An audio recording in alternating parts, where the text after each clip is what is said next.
নবী সাল্লাল্লাহু আলাইহি ওয়াসাল্লাম বলেন, উম্মত, ও উম্মত, তোমাদের উপর যখন 5 ওয়াক্ত নামাজকে আল্লাহ তাআলা ফরজ করেছেন, এমন একটা জমানা সেদিন চলতেছিল, এমন একটা জমানা চলতেছিল, এমন একটা যুগ চলতেছিল, যেই যুগের মধ্যে প্রকাশ্যে নামাজ পড়া যেত না। আমরা তো এখন মসজিদের মধ্যে প্রকাশ্যে সুন্দরভাবে আযান দিয়ে না, ইকামত দিয়ে নামাজ পড়তে পারি, এলান দিয়ে নামাজ পড়তে পারি, নামাজের জন্য সারিবদ্ধভাবে সুন্দরভাবে আসতে পারি। কথা বলেন ঠিক কিনা? এই সুযোগ আমাদের আছে।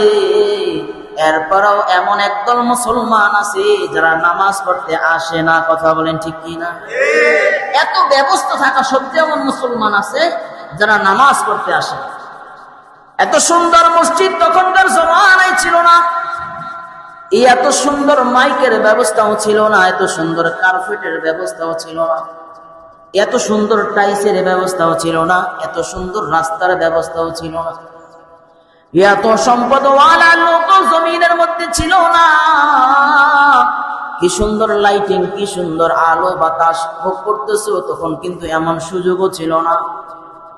এমন একটা জমানা চলতেছিল, মুসলমানরা প্রকাশ্যে নামাজ পড়বে সেই শক্তিটাও ছিল না।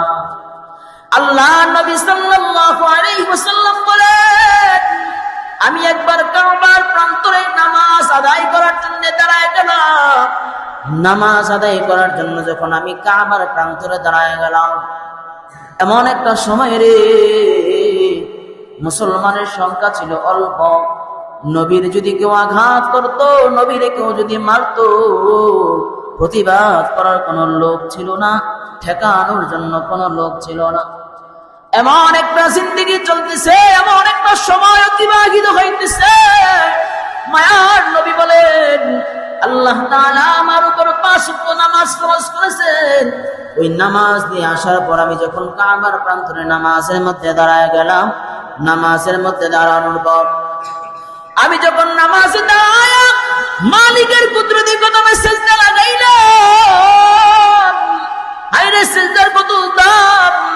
আমরা তো মুসলমান, সিজদার মজা আমরা বুঝি না, কারণ আমরা আল্লাহকে সেই ভক্তি দিয়া সিজদা দেই না। কথা বলেন ঠিক কি?